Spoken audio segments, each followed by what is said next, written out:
Abonne-toi à notre chaîne avant que l'on commence pour nous aider à nous épanouir.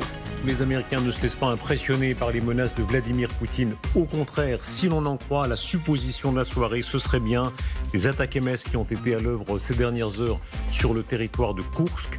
Regardez, colonel Goya, expliquez-nous ce qu'on peut conjecturer pour l'instant. Rien n'est certain, mais sur ces frappes, sur ces bombardements qui ont lieu à distance moyenne, on parle de quelques centaines de kilomètres. Dans cette région précisément, on va le voir plus tard, l'arrivée des Nord-Coréens semble évidemment confirmée côté de Koursk, mais même se prolonger direction de l'Ukraine. Mais d'abord, ces images. Oui, alors là, ce qui est intéressant, c'est qu'au niveau opérationnel, les Ukrainiens utilisent tout de suite, très vite, le droit, la possibilité qu'ils ont d'utiliser ces armes à longue portée, qu'ils le concentrent effectivement dans la région de Koursk, à Bryansk ou à Kharkiv, enfin tout autour de ce front qui est en train de devenir un front prioritaire, incontestablement, des deux côtés, notamment en vue des négociations. Et à partir de là, les Ukrainiens utilisent ces armes pour faire ce pourquoi elles ont été conçues en réalité, c'est-à-dire frapper des objectifs militaires dans la bande de 100 à 300 km. On évoque la destruction d'une batterie de missiles S-400, ce qui est le top russe en matière de défense antiaérienne. Si c'est le cas, c'est beaucoup d'argent qui sont partis en fumée. Beaucoup d'argent, beaucoup de capacités militaires.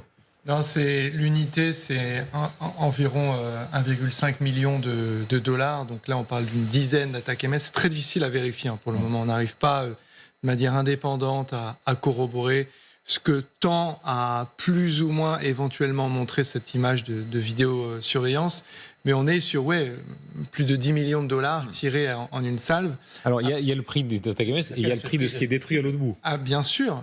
Et ça n'est pas la première fois que les Ukrainiens effacent du champ de bataille des batteries à la fois de S-300 et de S-400, ce qui est très mauvais, j'allais dire, pour l'économie russe également, non seulement parce qu'ils perdent des unités à très haute valeur ajoutée, mais aussi parce que ça faisait partie des bijoux qui vendaient très très cher à l'export, et je pense que c'est une très mauvaise publicité pour ces systèmes d'interception qui avant avaient la réputation d'être très très bons. Mais autre chose, c'est qu'on voit, comme disait très bien le colonel Goya, l'urgence qu'il y a pour les Ukrainiens à protéger, j'allais dire, ce désormais presque petit, il fait à peu près 800 km² précaré à Koursk. Ils ont perdu à peu près 40% de ce qu'ils avaient. Ils le disent eux-mêmes.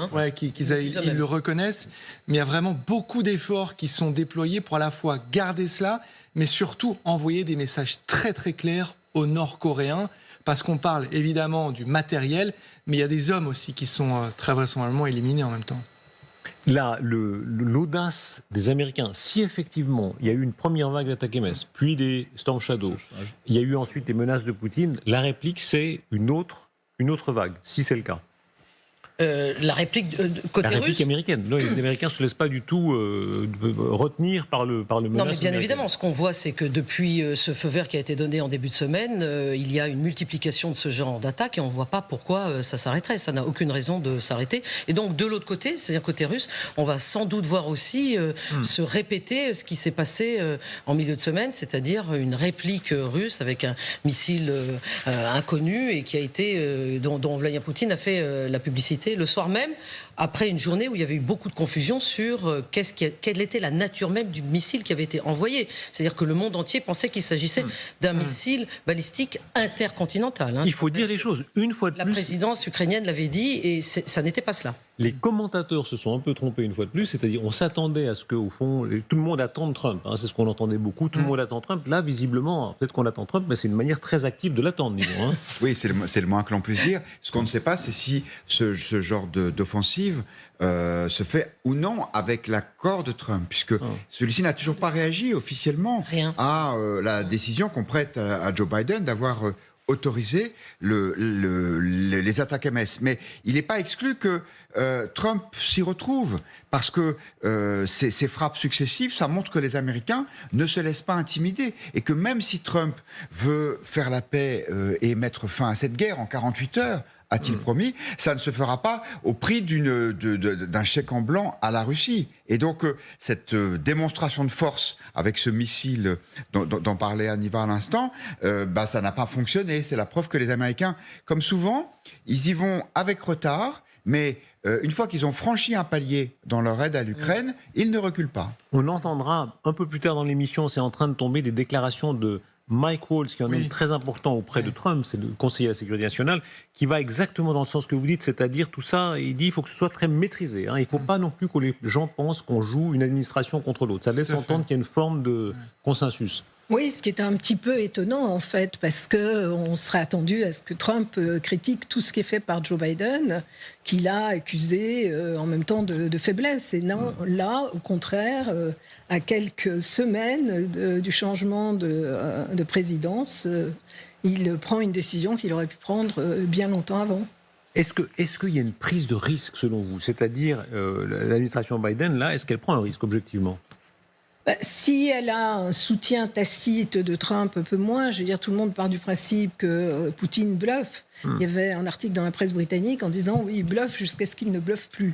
Mais je pense que néanmoins, personne ne pense qu'il va recourir à l'arme nucléaire. Et ce type de missile, en réalité, hypersonique, il y en a déjà eu. Enfin, d'abord, il y a les Iskander. Il n'est pas si nouveau que ça, c'est ça. Et puis, il n'est pas si nouveau que ça non plus. Et puis, il y avait eu ce qu'on appelait les armes du manège, c'est-à-dire les armes hypersoniques que personne ne pouvait arrêter. Ils s'en étaient vantés déjà juste avant son élection en 2018. Donc, il persiste là-dedans, mais encore une fois, c'est pas parce qu'il y a une capacité nucléaire que nécessairement ça sera une frappe nucléaire. Non, mais il paraît évident que Vladimir Poutine a voulu marquer le coup après ce qui s'est passé cette semaine, après cette autorisation émanant justement de l'administration Biden, tardivement, mais qui est quand même arrivée, et que ces menaces de Vladimir Poutine apocalyptiques vont se multiplier. Il n'y a aucune raison parce que Poutine aussi, il attend l'arrivée de Trump.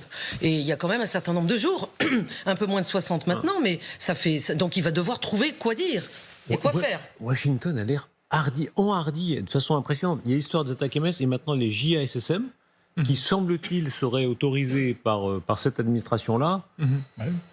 Non, je pense que si vous voulez, il y a plusieurs choses qui sont en train de se jouer. Il y a aussi, ne l'oubliez pas, Joe Biden qui reste président en exercice et alors qu'il a presque un premier pas en dehors de la porte et le deuxième qui va suivre dans pas très longtemps, un homme qui est dans un moment, j'allais dire, crépusculaire et qui est face à ce qu'il va laisser derrière lui.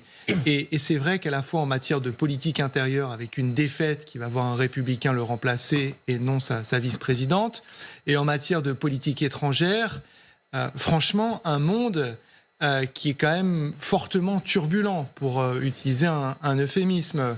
Et donc, il y a effectivement la volonté de prendre des décisions qui sont, moi je pense, courageuses, mais qui sont trop tardives, mais qui suivent une méthode qui a été celle de Biden tout du long, finalement. C'est-à-dire cette espèce de gestation durant laquelle un non est une sorte d'arrêt sur le chemin qui mène au oui, et que les Ukrainiens connaissent désormais par cœur. C'est une très jolie formule.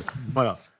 Le problème, c'est que c'est souvent à contre-temps, parce qu'effectivement, c'est trop tard et probablement ça ne sert plus à grand-chose.